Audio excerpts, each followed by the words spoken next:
Good morning students. हम लोग TAP class 8 sound chapter देखेंगे। इसमें हमारा amplitude, time period and frequency of a vibration. ठीक है। On observing a vibrating body carefully we see that it moves to and fro about some central position in a regular period manner. ठीक है। जब हम किसी object को vibrate करते देखते हैं, ठीक है, तो टू एंड फ्रो यानी आगे पीछे मोशन में वो मूव करता है इन अ रेगुलर पीरियडिक मैनर, निरंतर। This regular periodic nature of vibration is most easily observe by looking at the swinging Bob of a simple pendulum. अब एक सिंपल पेंडुलम को उसको ऑब्जर्व करें, अगर वो स्विंग कर रहा है, ठीक है। The swinging bob goes only up to a certain position on either side of the central position. Thus we can say that a vibration body has a maximum displacement on either side of its central position. This maximum displacement of a vibrating body on either side of its central position is called its amplitude.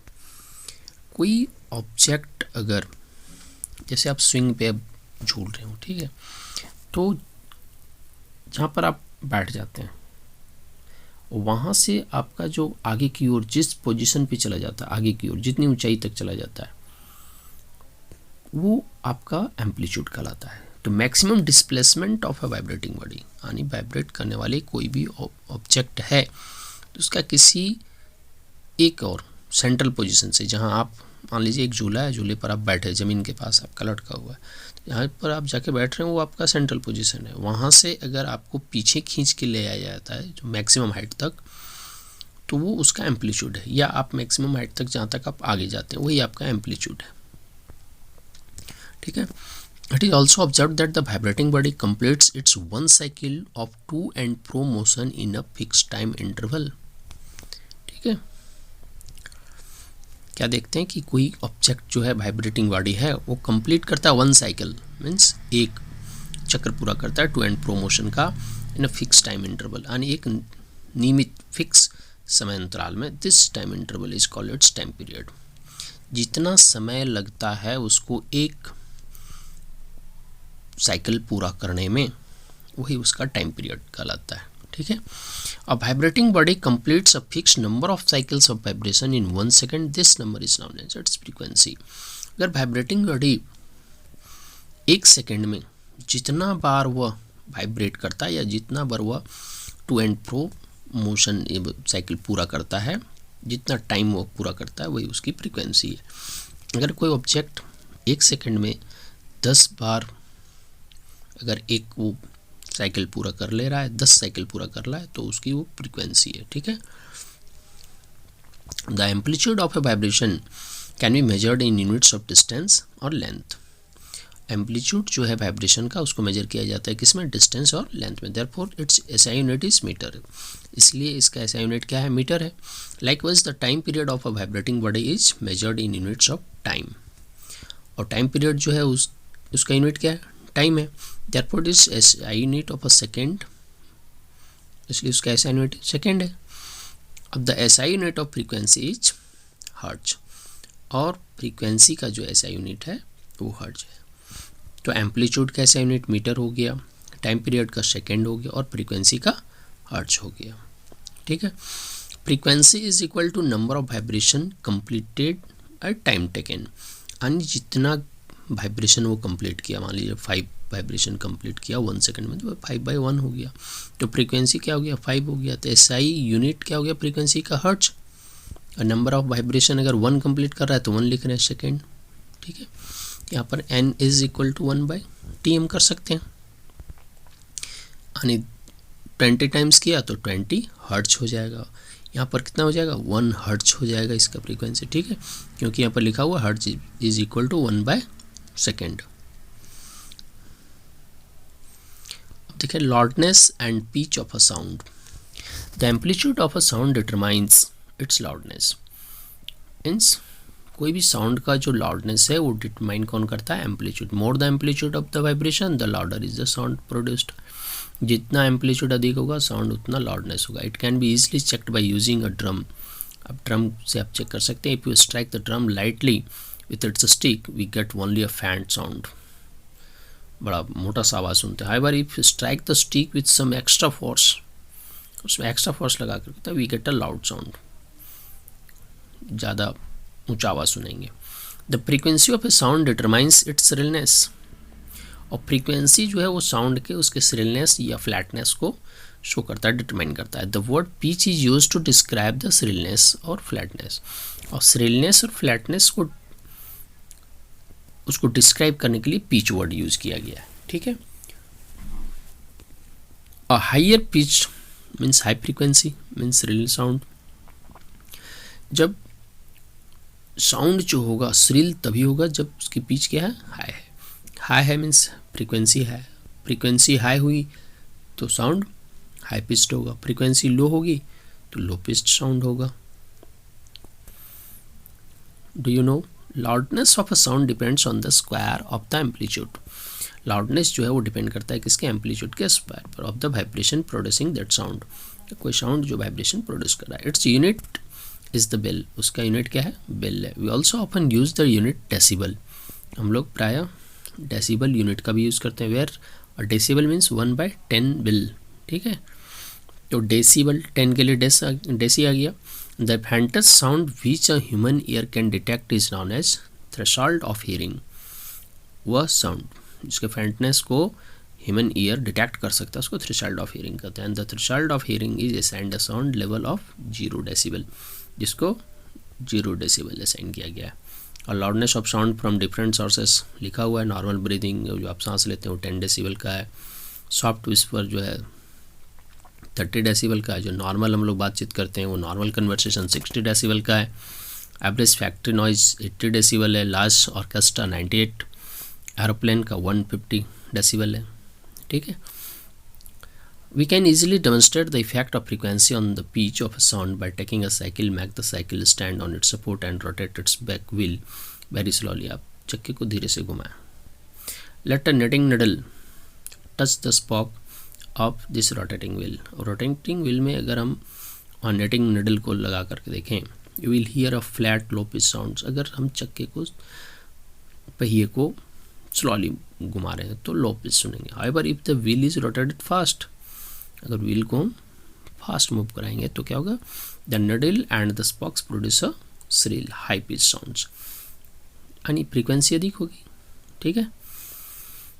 In the case of human being the voice of females and children have higher frequency than those of males, means औरतों और बच्चों की जो होते हैं sounds उसमें क्या होता है, हायर फ्रीक्वेंसी यूज होती है, ठीक है। Therefore the flatter, the male voice is therefore flatter, यही कारण है कि मेल का वॉइस जो होता है फ्लैटर होता है, इसमें क्या होती है, लोअर पिच होता है देन द मेल वॉइस और द चाइल्ड वॉइस, ठीक है। ऑडिबल एंड इनऑडिबल साउंड, ऑडिबल्स जिसको हम सुन सकते हैं, इनऑडिबल्स जिसे नहीं सुन सकते हैं। It is clear that vibration cause sound, ये पता है कि वाइब्रेशन से साउंड प्रोड्यूस होता है, but it is the reverse true, लेकिन यह विपरीत भी सत्य है। Do we always get a sound whenever there are some vibrations, हम लोग हमेशा ध्वनि प्राप्त करते हैं जब कोई वाइब्रेशन होता है। Let us do some activities to find this out. Take a drum and strike its membrane very lightly with its hammer, the membrane starts vibrating. However if we ask someone standing at a distance as to whether see its a sound, the answer is likely to be no. Why, अगर हम drum को strike करते हैं तो दूर खड़ा आदमी उसे सुनाई नहीं पड़ेगा। We can say that this is so because the sound produced in this case is very faint, इससे जो साउंड प्रोड्यूस हुआ क्या हुआ, वेरी फेंट, बहुत ही कमज़ोर था। We thus realize that a sound if it is not loud enough, अगर बहुत अधिक ऊंचा आवाज़ नहीं है, may not be heard by us, हम लोग के द्वारा सुना नहीं जा सकता। We call such a sound as a inaudible sounds, वैसे ध्वनि जिसको हम नहीं सुन सकते हैं उसे इनऑडिबल साउंड कहते हैं, ठीक है। Activity 12, take a pendulum of about 1 meter length, allow the bob of the pendulum to oscillate, उसे oscillate करवाते हैं। the bob starts oscillating, bob जो है नीचे बॉल जैसा लटका उसको हम bob कर रहे हैं, डुलना शुरू करता है। do we hear any sound in this case, इसमें कोई साउंड सुनते हैं? the answer is again no, कोई आंसर यानी कोई साउंड नहीं सुन पाते हैं। क्यों नहीं सुन पाते हैं? Experience and repeated observations reveal that if the frequency of a vibrating body is less than 20 cycles, अगर उसकी फ्रीक्वेंसी जो है लेस देन 20 साइकिल यानी 20 बार से कम पर सेकेंड और 20 hertz, its vibration do not produce any audible sound, कोई sound produce नहीं करता है, ठीक है।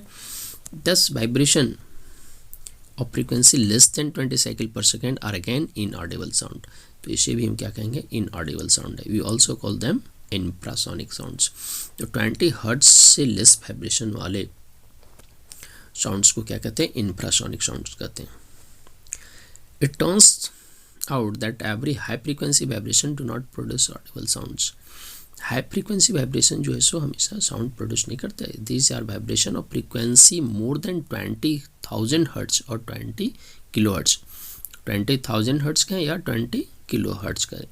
We call them as ultrasonic sound. इसको हम क्या कहते हैं, अल्ट्रासोनिक साउंड कहते हैं, जो 20,000 से अधिक है। The human ear thus recognize only those vibration as audible whose frequency value lies between nearly 20 hertz and 20,000 hertz। यानी ह्यूमन बीइंग जो है वो 20 हर्ट्ज से 20,000 हर्ट्ज के बीच के साउंड्स को सुन सकता है, ठीक है, ये ऑडिबल हो गया। We thus conclude that audible range of frequency of sound for human being extends from about 20 Hz to about 20,000 Hz. Sounds of frequency below 20 Hz cannot be detected by human ears. 20 Hz से नीचे वाले को भी detect नहीं कर सकता human being. Such sounds are called infrasonic sounds. उसको infrasonic sound कहते हैं। Are inaudible to us, and sound of frequency higher than 20,000 Hz are called ultrasonic sounds or ultra sounds. They are again inaudible to the normal human ear. और ये normal human ear के लिए भी यह भी inaudible है, ठीक है। Whales and elephants produce sounds in the infrasonic range. Whales और एलिफेंट्स जो हैं सो इंफ्रासोनिक रेंज के साउंड प्रोड्यूस करते हैं। It is also observe that some animals get disturb before an earthquake. ऐसा आपने सुना होगा कि कुछ जानवर जो हैं अर्थक्वेक के पहले ही वो डिस्टर्ब हो जाते हैं। Means earthquakes produces low frequency infrasonic sound. Earthquake जो है सो लो फ्रीक्वेंसी के साउंड को प्रोड्यूस करता है before main shock waves are released. It is the feature that possibly alert this animals. यही कारण है कि ये जानवरों को अलर्ट करते हैं ऑफ एन इम्पेंडिंग अर्थक्वेक, करके भूकंप के समय में। Do you know ultrasounds are produced by dolphins, bats and porpoises. Ultrasounds जो हैं सो डॉल्फिन, बैट्स और प्रोपोइस के द्वारा प्रोड्यूस किए जाते हैं। Dogs have the ability to hear sounds of frequency much higher than 20 kilohertz. Dogs में ये एबिलिटी होती है कि 20 किलो हर्ट्ज से अधिक फ्रीक्वेंसी वाले साउंड को सुन सकता है। Police teams often use high frequency Galton whistles which dogs can hear but humans can not. सिर्फ डॉग ही सुन सकता है, मनुष्य नहीं सुन सकता। Nowadays we use ultrasound equipment for instigating and tracking many medical problems. सारे मेडिकल प्रॉब्लम्स और ट्रीटमेंट के लिए, इंस्टिगेटिंग के लिए यानी जांच पड़ताल करने के लिए अल्ट्रासाउंड्स का यूज होता है। Noise and music, we hear different types of sounds. हम लोग विभिन्न प्रकार के ध्वनि को सुनते हैं around us and their effect on us is however different, और इसका प्रभाव भी अलग अलग होता है। द फीलिंग और effect associated with the given sound can vary from person to person. उसका प्रभाव और उसकी जो फीलिंग्स है वो प्रत्येक व्यक्ति का अलग अलग हो सकता है। Sound which is pleasing for one may be disturbing noise for another. एक ध्वनि जो किसी के लिए आनंददायक हो दूसरे को परेशान कर रहा हो। However as a general rule certain sounds produces a pleasing और सूथिंग इफेक्ट ऑन अस। जो नॉर्मल है, साधारण नियम कहता है कि कुछ साउंड्स ऐसे हैं जो प्लीजिंग होते हैं, आनंददायक होते हैं, मन को शांत करने वाले होते हैं। While others can disturb us, क्योंकि दूसरा आपको परेशान कर सकता है। And cause irritation and unpleasant feeling, जैसे आपको चिड़चिड़ापन लगे और ख़राब लगे। All of us have had the experiences of hearing street dogs barking at one another. लोग प्रायः सुनते हैं कुत्ते के झगड़ने की, भौंकने की एक दूसरे पर।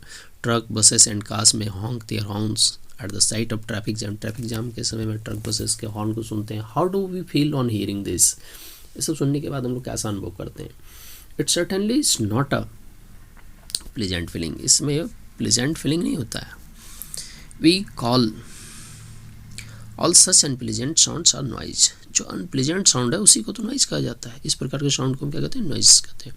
It turns out that noises are due to sounds produced by irregular और नॉन पीरियडिक वाइब्रेशन। और इस प्रकार के साउंड इरेगुलर और नॉन पीरियडिक वाइब्रेशन के कारण ही प्रोड्यूस होते हैं। ठीक है। Noise is derived from the Latin word nausea implying an unwanted. इसका अर्थ क्या हुआ, unwanted, unexpected and unpleasant sounds. Nausea means हो गया अनवांटेड, अनएक्सपेक्टेड एंड अनप्लेजेंट, जिसको आप नहीं चाहते हैं। The world of sound is not all that bad. पूरी दुनिया में जितनी भी ध्वनि है सब खराब नहीं है। Many sounds are pleasant to the ears and produces a soothing effect. बहुत सारी ध्वनियाँ जो हमारे लिए आनंददायक होती हैं।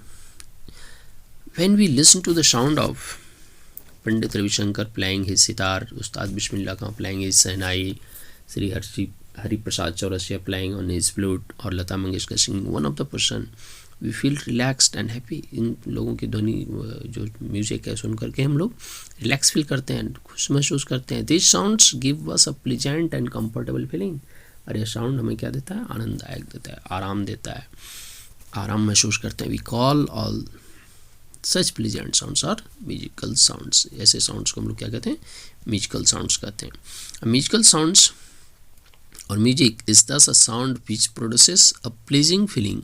It makes us feel happy and comfortable.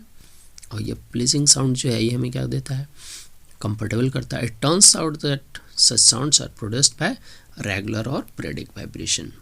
और इसका जो प्रोडक्शन होता है, साउंड जो प्रोड्यूस होती है वो रेगुलर और पीरियडिक वाइब्रेशन के कारण प्रोड्यूस होती है। ठीक है। Do you know the quality और timbre of a sound is that characteristic.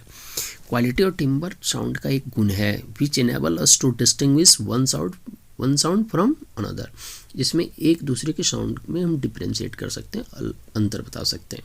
Even they have the same pitch and loudness, यहाँ तक कि उसकी अगर पिच और लाउडनेस भी सेम है फिर भी।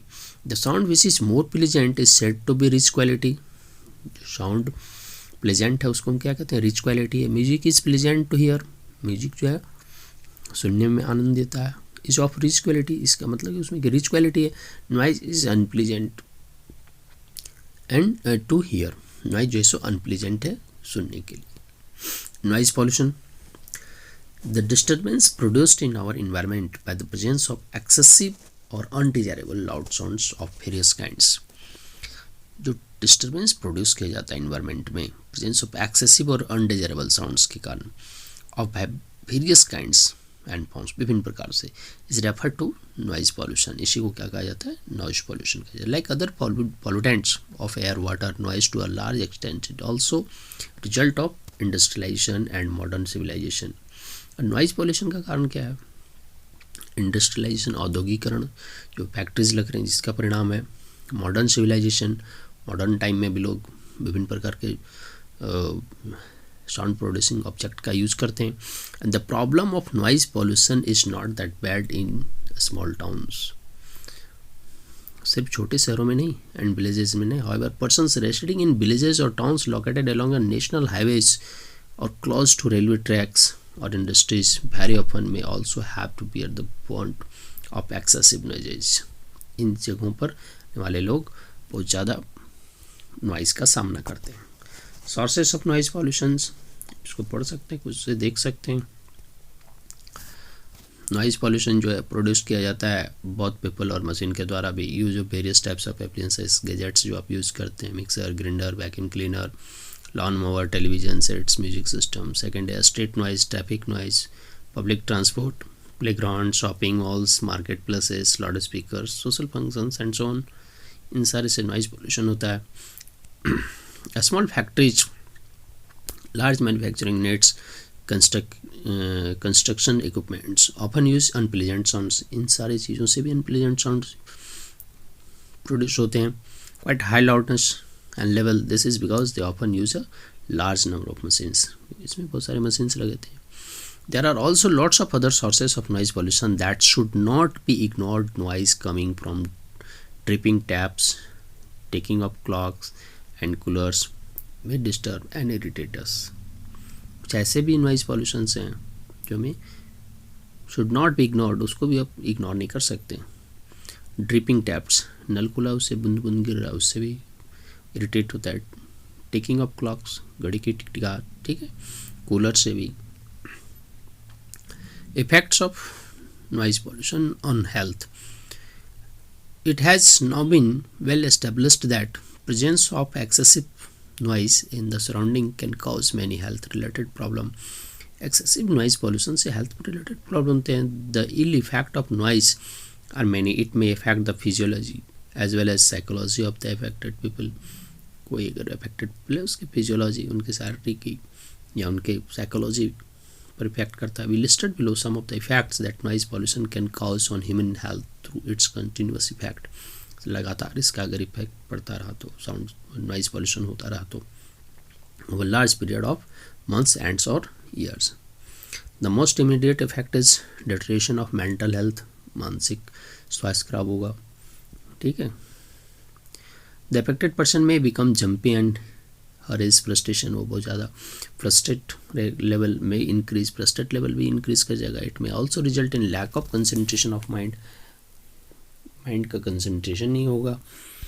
Noise pollution also affects human heart, human heart को भी अफेक्ट करता है. It may also cause lack of sleep, नींद भी जा सकती है, हाइपरटेंशन हो सकता है, nervousness, anxiety, decrease in ability to memorise, कोई भी चीज़ को याद करने में भी परेशानी होगी, extreme emotional behaviour.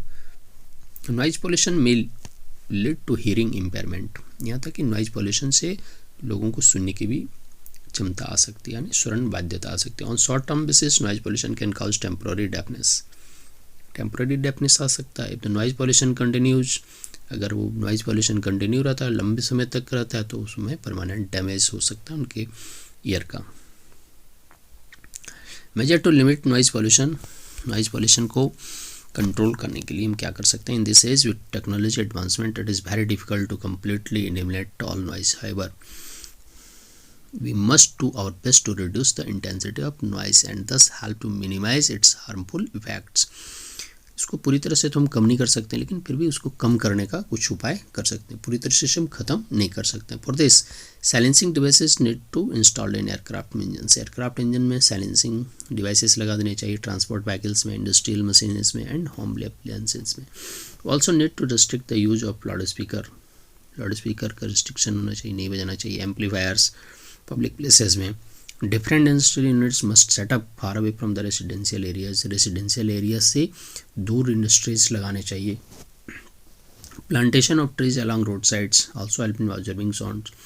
Road sides में अगर प्लांट्स लगा दिए तो भी वो साउंड को एब्जॉर्ब करते हैं और पॉल्यूशन को रिड्यूस करते हैं, नॉइज पॉल्यूशन को. A simple precaution we all can take to minimise the harmful effects of noise on our ears is to stay away from noisy places. बढ़िया कि उससे आप दूर रहें, stay away from noisy places location as far as possible.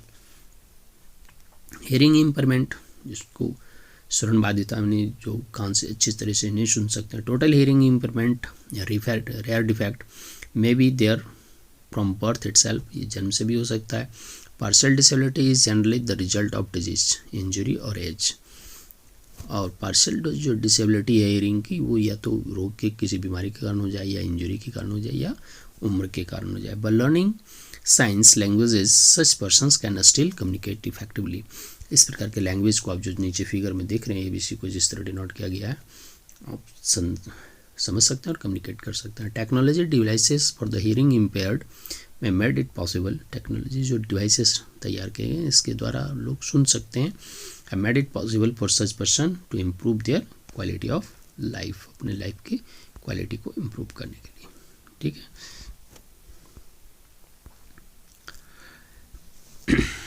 People with partial hearing loss generally need a hearing aid. It is an electronic battery operated device. It receives sounds through its microphone. Microphone से sound को receive करता है, which converts this sound waves to electrical signals, and these signals are amplified in given to the speaker of the hearing aid, and the speaker converts the amplified signal back into the sound. Microphone sound को receive करता है, फिर electrical signal में जाता है, और फिर electrical signal से फिर वो साउंड प्रोड्यूस करता है. This amplified sound is then send to the ear, कान में भेजा जाता है, and this helps the affected person to hear it much more clearly. इससे मनुष्य अच्छी तरह से सुन सकता है.